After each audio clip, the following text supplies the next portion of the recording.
हम औरतों का सम्मान हमारे खुद के हाथ में है। क्या फ़ायदा ऐसी ज़िंदगी का जिसमें अपनी कोई इज्जत ही ना हो।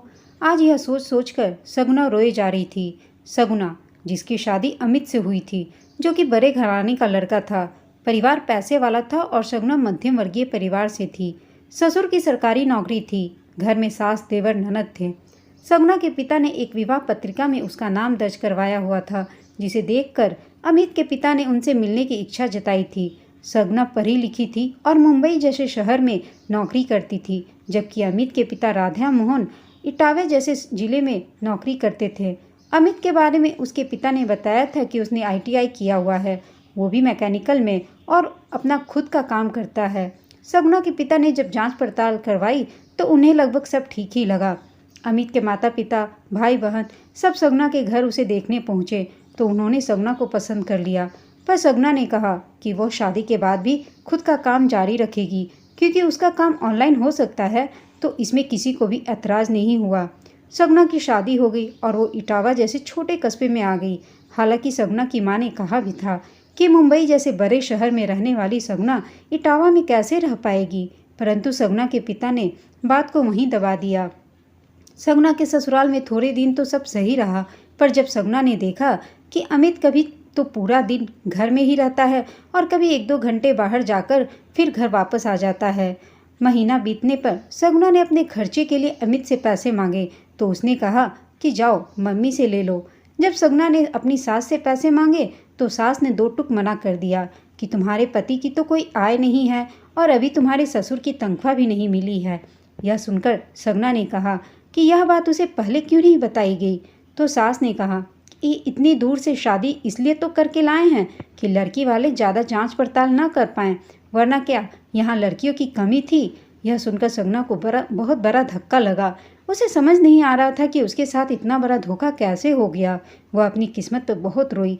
हिम्मत करके सगुना ने अपना ऑनलाइन काम करना शुरू किया। तब उसकी सास और ननद को खलबली मचने लगी, जबकि सगुना घर का पूरा काम निपटा कर ही अपना काम करने बैठती थी। वह अपने कमरे में दरवाज़ा बंद करके काम करती ताकि बाहर की कोई आवाज़ फ़ोन पर सामने वाले को सुनाई न दे और वह ऑनलाइन काम करने में डिस्टर्ब न हो। लेकिन धीरे धीरे सास ननद ने अमित के कान भरने शुरू कर दिए कि पता नहीं फ़ोन पर वह किससे बातें करती है, कमरा बंद कर लेती है, हंसने की आवाज़ें आते रहती हैं।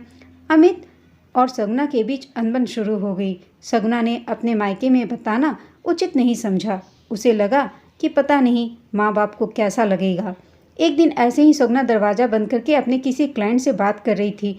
तभी अमित पीछे से गुस्से में आया और उसका फ़ोन उठाकर पटक दिया, जिससे उसका फ़ोन टूट गया। अब सगुना का सारा काम भी बंद हो गया।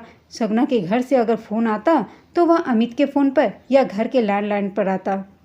सास या ननद कोई ना कोई उसकी बात सुनने के लिए वहीं बैठी रहती कि वह क्या बात कर रही है अपने मायके वालों से, जिससे वो अपने घर वालों को भी कुछ नहीं बता पाती। सगुना की स्थिति बद से बदतर होती जा रही थी। उसके खाने पहनने का जिम्मा भी सास और ननद ने ले रखा था। वो अपनी मर्जी से कुछ बना भी नहीं सकती थी। क्या बनेगा और कितना बनेगा वो भी सास ही बताती थी।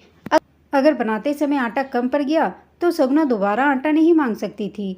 इसी तरह करते करते सगुना अपनी जिल्लत की ज़िंदगी जी रही थी। अचानक भगवान को भी उस पर तरस आ गया और एक रात उसे मौका मिला। सगुना अपने घर से भागकर पुलिस थाने चली गई और अपनी स्थिति से थानेदार को अवगत कराया।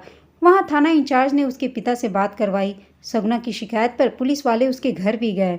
घर वालों ने माफ़ीनामा भी लिखा और सगुना अब अपने ससुराल में किसी भी कीमत पर नहीं रहना चाहती थी।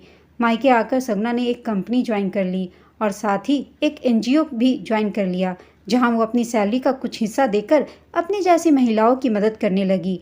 उसने उनके लिए सिलाई मशीन की व्यवस्था करवाई। जो महिलाएं सिलाई जानती थी उनसे नए डिजाइन के कपड़े सिलवाकर वह ऑनलाइन बेचने लगी। आज सगुना क्या एक कदम उसकी आत्मनिर्भरता के साथ साथ कई महिलाओं को भी उनकी आत्मनिर्भरता की तरफ बढ़ा रहा है। दोस्तों, आपको यह छोटी सी कहानी कैसी लगी हमें कमेंट करके बताइएगा। साथ ही कहानी अच्छी लगी हो तो इसे लाइक, शेयर और चैनल को सब्सक्राइब करना ना भूलें। कहानी सुनने के लिए आप सबका धन्यवाद।